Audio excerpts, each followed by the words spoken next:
Há uma pergunta aqui. É o Espiritismo uma doutrina dinâmica? Isto é, que se aperfeiçoa e é complementada? Como associar o foco do estudo nas obras básicas com as novas descobertas e evolução da humanidade? Vou comentar rapidamente aqui. Nós temos uma ideia, às vezes, equivocada, de que avançar é negar o que já se construiu. Então, se fosse assim, a teoria da relatividade teria invalidado todas as descobertas da física newtoniana, o que não é verdade. Nós sabemos que em baixas velocidades vigora 100% a física newtoniana. Os efeitos relativísticos só começam a surgir a partir de altas velocidades, ou quando a velocidade se aproxima da velocidade da luz. Isso é um bom parâmetro para nós imaginarmos o seguinte: na codificação kardeciana estão estabelecidos os princípios basilares da ciência do elemento espiritual. Então, por exemplo, daqui 150 bilhões de anos, estaremos nós todos aqui reunidos novamente. 150 bilhões de anos. E nós estaremos afirmando, continuaremos afirmando que Deus é inteligência suprema. Porque esse princípio é inalterável. Estaremos afirmando que o Espírito é criado por Deus, ele é imortal, e ele é uma das forças da natureza, porque esse é um princípio imutável, assim como todos os outros. Portanto, na codificação kardeciana há um conjunto de princípios que nós vamos avançar na sua compreensão e não negá-los. Então, às vezes, as pessoas confundem progresso com abolir o que já foi descoberto. Isso não é verdade. Eu posso aperfeiçoar minha compreensão do sistema solar, mas ele continua sendo sistema solar. E o que eu já sei sobre ele vai permanecer. Então, essa é a primeira ilusão. Para muitos que apressadamente acreditam que avanços científicos ou tecnológicos invalidam aquilo que está na codificação espírita. Então, esse é o primeiro ponto. Segundo, a obra de Kardec possui um grau de abrangência extraordinário. Eu vou tentar dizer de novo, porque foi até objeto de uma certa incompreensão. A doutrina espírita toca em todas as questões filosóficas levantadas por todos os filósofos da humanidade em todas as eras. Todas as questões filosóficas. Portanto, ela tem um leque de abrangência extraordinário. E o que acontece? Às vezes, o indivíduo começa a estudar, por exemplo, os centros de força. Exteriorização de centros de força, ou como é conhecido no Oriente, os chakras. E ele acredita que o estudo dos chakras, por mais profundo e legítimo que esse estudo seja, vai substituir o extraordinário patrimônio abrangente de espiritualidade que é a obra de Kardec. Não vai. Porque aprofundar em um ponto específico não significa avançar no global. Esse é o ponto. Então, às vezes a pessoa chega para mim e diz assim: eu agora estou estudando os ETs. E então eu acho que superou o Espiritismo. Então, é claro que nós vamos aprender muito sobre as vidas em outros orbes. Claro que nós vamos avançar nesse conhecimento.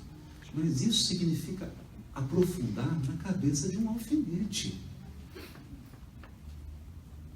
O Espiritismo toca nas grandiosas questões gerais da existência. Avançar, quando Kardec diz que o Espiritismo vai avançar, significa que cada vez mais nós vamos aprofundar nessas questões, não negá-las, não abandoná-las, não construírem outro alicerce. Esse é o ponto. Porque espiritualismo por espiritualismo, eu já estou fazendo desde capela. Agora, espiritualismo com lei moral, espiritualismo com o Evangelho de Jesus, é a nossa primeira experiência. Ela tem 160 anos. E ela se chama Espiritismo. Então aqui eu preciso dizer isso. Como acabou de dizer o Divaldo, uma pessoa que se dá ao saboroso trabalho de degustar as 1019 questões do Livro dos Espíritos, vai perceber que ali está o alicerce do qual a nossa inteligência, o nosso coração não quer se afastar. Porque edificar nesse alicerce é edificar em bases seguras. E por fim, para encerrar, eu só queria dizer, não confunda progredir com trocar a palavra.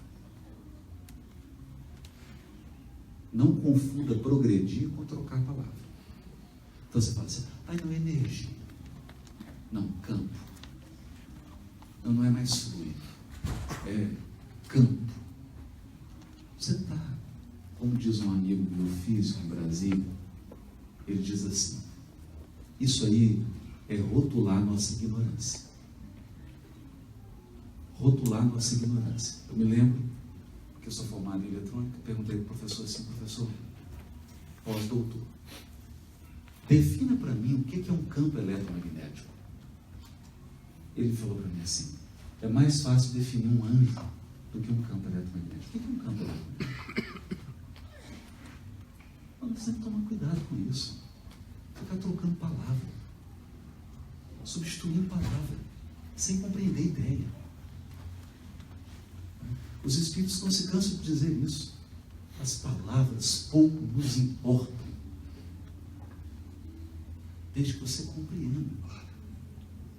É nesse sentido que o Espiritismo avança, mas avança sem abrir mão do seu patrimônio.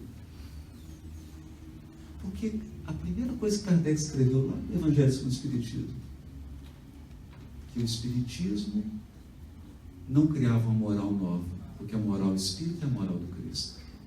E que a moral do Cristo se baseava nos fundamentos da justiça estabelecidos na primeira revelação.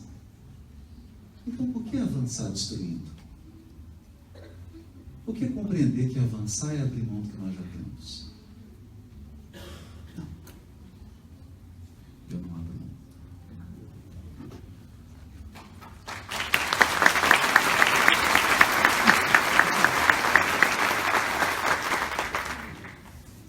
Há muitas perguntas muito interessantes aqui, mas que com certeza não será possível responder, porque vai desde o compêndio de psiquiatria, transtorno bipolar, depressão, transtorno do pânico, qual é a relação com os 3 andares do cérebro, as leis morais. Então eu tenho a impressão que não será possível responder. Mas tem uma muito interessante, que é assim: como estimular os trabalhadores espíritas a trabalharem? Já que o tema foi lei do trabalho, acho que cabe uma reflexão em torno desta questão. Não sei como fica em língua inglesa, mas a questão aqui não é só dos trabalhadores espíritas com a questão do trabalho. A origem da palavra trabalho vem de tripalium, que é um instrumento de tortura. A origem da palavra trabalho, etimologicamente, tem a raiz na ideia de tortura. Era um instrumento utilizado para torturar pessoas, tripalhar, daí o termo em língua portuguesa, trabalhar. O que nos traz já de modo inconsciente, nesta definição, o sentido de que trabalhar é ser torturado. Então, de modo geral, nós, quando falamos em trabalho, nós, sem sabermos, nós já somos possuídos por um pensamento cultural de que nós nos direcionamos para algo ruim, para algo de sofrimento, para alguma coisa que será dolorosa. Então, o primeiro aspecto, dentro de uma visão espírita, no conceito de trabalho como ocupação útil, é a inclusão da ideia de prazer no lugar da ideia de dor. Então, talvez uma revolução que a gente precise fazer dentro do nosso pensamento espírita, enquanto ouvíamos o Alberto falando sobre a lei de reprodução, da sexualidade nos diversos níveis de consciência, até chegar ao nível de uma sublimação efetiva, ao vermos o Divaldo falando sobre esta caminhada da transformação da dor no processo de elevação de consciência, eu pensava que nos nossos trabalhos nós precisamos, de um modo geral, abolir a ideia do sacrifício, da pena, do pagamento, de que nós temos que trabalhar para ressarcir débitos, de que nós temos que trabalhar para ressarcir dívidas, de que a nossa encarnação tem que ser uma espécie de purgação de dívidas do passado. Esse pensamento nós precisamos superar. A vida é uma dádiva, é um presente de Deus para nós. O processo da nossa existência aqui é de construção de felicidade. A ideia de progresso está impressa no sentido de prazer existencial que nós podemos ter. Portanto, o trabalho necessita estar impregnado da sensação de prazer. Dois movimentos importantes, então. Um primeiro, que é de um trabalho interno, que faz parte da própria definição de espírita, que ninguém se torna trabalhador espírita se não for a partir do convite da própria consciência, do entendimento das leis divinas, da lei natural e das leis morais, e, portanto, naturalmente eu me sinto convidado por mim mesmo a fazer alguma coisa, porque ou a doutrina espírita entrou em mim e isso me inquieta e eu preciso fazer algo, ou ela não entrou ainda. Numa outra pergunta vem assim: por que a gente sabe o que tem que fazer e é tão difícil mudar? Porque ainda não sabe. Existe uma diferença entre conhecer e saber. Conhecer é um conjunto de teorias que nós assimilamos mentalmente. Saber é quando esse conhecimento fica fazendo parte de uma experiência e eu construo o saber. Quando isso acontece dentro de mim, eu naturalmente parto para a ação. Então esse é o primeiro movimento. É quando eu saio da fila dos necessitados e tenho necessidade de ajudar o outro. Não como um pagamento, não como uma tarefa imposta, mas como uma necessidade mesmo. Como algo que, impulsionado de dentro para fora, faz com que eu não consiga mais ficar parado e passe a ter uma ocupação útil, o trabalho. Esse é um primeiro movimento inalienável, intransferível e impossível de ser ensinado, porque ele necessita partir da consciência. Mas o segundo movimento diz respeito à ambientação das nossas casas espíritas, dos locais de trabalho. A nossa convivência precisa ser fraterna. É preciso que o ambiente da nossa atividade espiritual seja prazerosa. Que nós tenhamos vontade de ir para a casa espírita, assim como a gente tem que ter vontade de voltar para a nossa própria casa. Quando a gente começa na vida da gente a não ter vontade de voltar para os lugares onde a gente está indo, significa que está havendo alguma coisa errada, não com o lugar, mas com a gente. Se eu não tiver vontade de ir para o centro espírita, se eu não tiver muita vontade de segunda-feira ir trabalhar, e se no final do dia eu não tiver muita vontade de voltar para casa, tem algo errado em mim, e não nos locais aonde eu vou. Então aí existe uma tarefa fundamental entre nós, de nós trocarmos estes sentidos de sacrifício, de que nós estamos aqui de passagem. Nós não estamos aqui de passagem. Nós estamos no único lugar que convém nós estarmos nesse momento da nossa evolução. Nesse momento em Miami. Esse é o melhor lugar do mundo, o único que existe para nós nesse momento. A gente fica pensando que a verdadeira vida será quando desencarnarmos. Não existe verdadeira vida. Nós já estamos na vida, a vida verdadeira já é aqui. Então nós estamos sempre no lugar ideal onde nós necessitamos estar. É assim que trabalho, ele precisa ganhar essa conotação de uma atividade prazerosa. Falar para vocês deve ser prazeroso. Estar ouvindo aqui deve ser prazeroso. Fazer alguma coisa na casa espírita deve ser prazeroso. E quando não estiver assim, olhar para nós e vermos o que está de errado conosco. Por que não estamos nos gratificando uns com os outros? Por que a nossa vida está sendo dolorosa? Um dos aspectos da lei de destruição é criar algum tipo de embaraço, de sofrimento que faça com que a gente saia de um lugar para outro melhor. Isso pode acontecer até na desencarnação. É por isso que quando uma pessoa já vai chegando a uma determinada condição de vida que já está necessitando voltar para o plano espiritual, é muito comum que aconteça alguma doença ou algum mal-estar, que ela não deseje mais por uma dor, por exemplo, permanecer no plano físico e ir para uma situação melhor. Por quê? Porque nós sempre buscamos as situações de prazer e de realização. Eu faço uma pequena anedota aqui, lembrando que o único que não se submete a isso, que eu conheço, é o Divaldo. E aos 90 anos, já faz um ano que ele está com uma dor nas costas, que já não consegue falar mais em pé, e a gente olha para ele e vê que ele não está com o rosto de quem quer desencarnar. Eu acho que ele quer permanecer com a gente, porque ele transformou. É um exemplo vivo que nós temos aqui. Quando a gente olha para o rosto do Divaldo, a gente não enxerga a dor.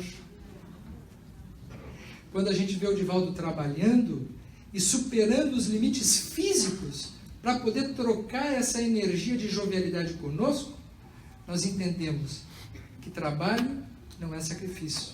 Trabalho é oportunidade, é prazer, é felicidade. E isso nós vamos agradecer eternamente.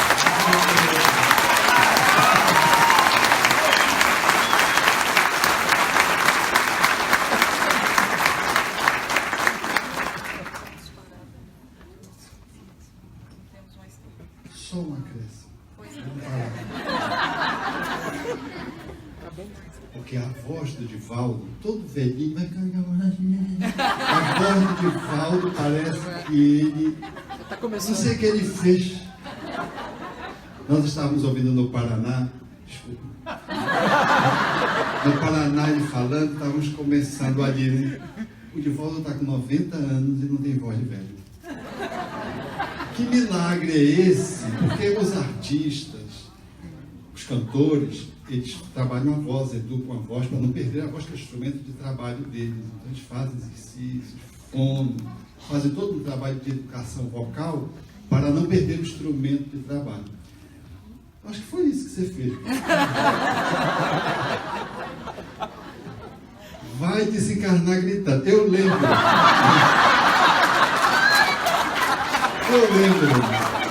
ele conta, quando ele esteve na Argentina e uma médium que captava tudo da cabeça dos outros, quando foi falar sobre ele, disse que ela via, perdoe, um trombone viajando o mundo. E ele achou naturalmente que deveria ser uma mistificação com ele. Ele fala só o português. E então, mais tarde, ele confessa, né? Ele viajou o mundo como um trombone, com a voz poderosa, firme, essa voz que nos causa uma inveja espírita. Ele envelhece, mas a voz não envelhece. Então, Divaldo é um ser a ser estudado.